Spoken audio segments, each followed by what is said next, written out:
If you can smell over there in the weather center, but we've got some Chinese grub going up this morning for Thrifty Thursday.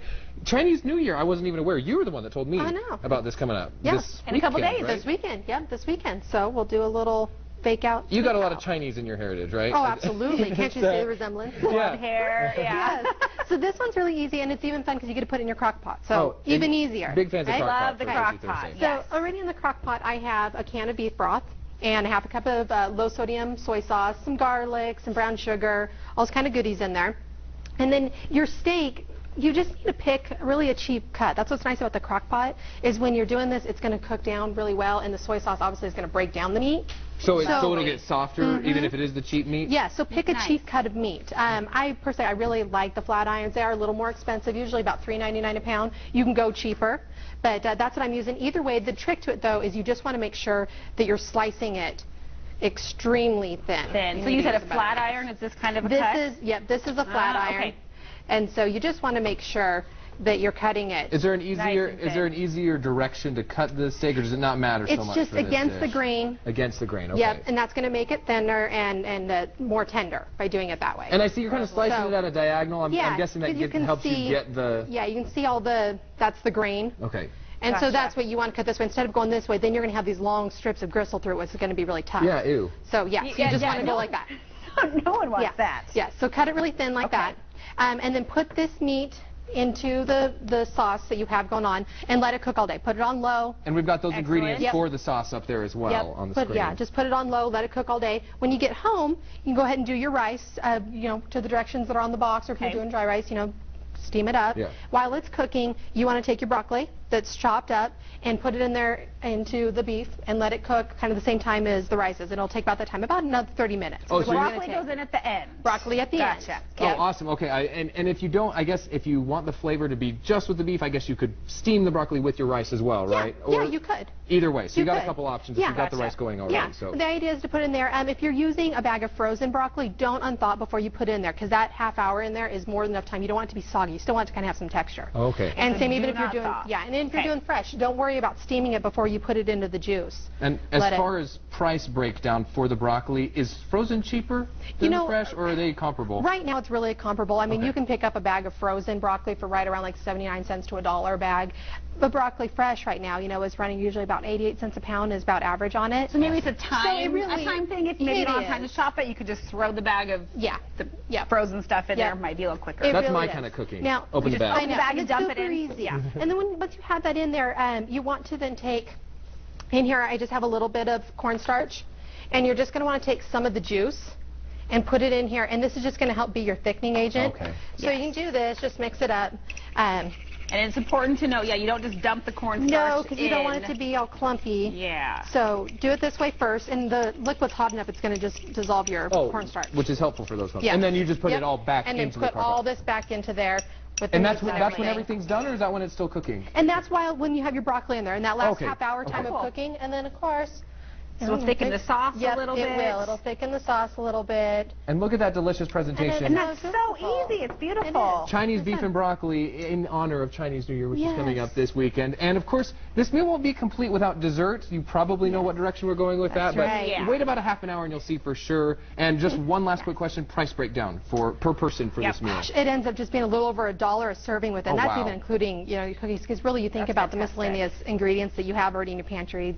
And the fact that you've got beef in there and it's just over $1 a person, great meal. It's excellent. It's healthy. Look at that. Perfect. All right. Thanks so much, Jessica. LivingOnACoupon.com is where you want to head for all that. We'll, of course, post the recipe to IdahoOnYourSide.com. And of course, we are talking Chinese New Year, a menu for the Chinese New Year with Jessica Hacker and on our Thrifty Thursday segment. So earlier, we made this lovely beef and broccoli. We got dinner. Which still has aroma throughout the entire studio. But there's a new aroma that has been wafting through the studio. You were just checking the oven here. Yes. To see what we have going on. Yep, we're making our own fortune cookies. Which I've heard about, and I think maybe even tried once a long time ago, and it was disastrous. For me, it didn't work out. So tell us the proper way to do it. It can seem really intimidating, but it's actually extremely easy. So, of course, you've got to write your fortune, which or note or whatever it is that you want to do. And I would like you to take notice of this fortune that we've got today, if we can get a shot of that as well, because yeah, pretty neat fortune for you, for all you Good Morning. I know, if you can squint. For all you Good Morning Idaho fans out there,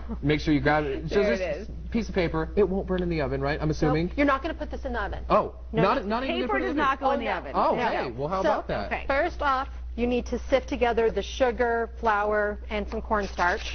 Sifting, is this important as opposed to just mixing it in the bowl? It is, because the sugar, I mean, unless you're using a baker's sugar that's a lot thinner, obviously it's going to be really grainy. Okay.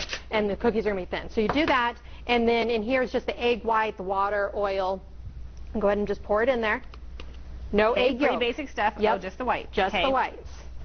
So just one. And how many is this going to make here? This is going to make about 12 cookies. Wow, and that doesn't look like a lot of, would you call that dough, batter, yeah, it's kind of, I don't know, it's kind of funky looking, but you're going to put it on the really thin. I kind of think about it as crepes. Okay. So you want it to be super thin, so it goes a long ways. And of course, depending on how big you want to make your cookies. Sure. Okay. That would make a difference, yeah. So it's all mixed? It's all mixed. You need to, we've already been baking away here. So we're going to spray your cookies here as well. Yes. You need to work in really small batches, because obviously the forming of the cookie happens when it's hot and after it's cooked. Okay. So work in really too much, it probably won't work. Yes. Right. So you only want to, I would recommend, 4 at most. If you're first starting out, maybe just do 2 until you get kind of comfortable with the process, because it is, like I said, it's kind of intimidating. Because you have to make sure that you're fast enough at actually doing the folding. Yes. Okay, maybe a little trial and error at the beginning. Yes. Good to know. Except right here, because we know you've got this under control. Yes. Yes, we got this. This is what it will look like if you do it at home. We are not, That's Spencer and I are right. not in charge of this step, That's so why it'll probably turn out very well. So you just want to put a little bit in there. Okay. And, you can just use your spoon if you want, or if you're feeling. Are you trying to thin it out any more than that, or is that thin enough? Yeah, and it'll really thin, and you can even just kind of roll your pan and just kind of, try to keep it of a circle. Okay. Okay. And then into the oven. Is what you'll do. For how long? 300 degrees for about 10 minutes, depending on your oven give and take. You just want your edges to start to brown. Okay. So then, which you did we got going on here. Of course. Oh, well, this one got a little too done. Which is okay though, because as long as it's soft, it should still form, right? Okay. Yes. So it peels right off. Yes, as long as it's still. Get that up out of the way. Okay.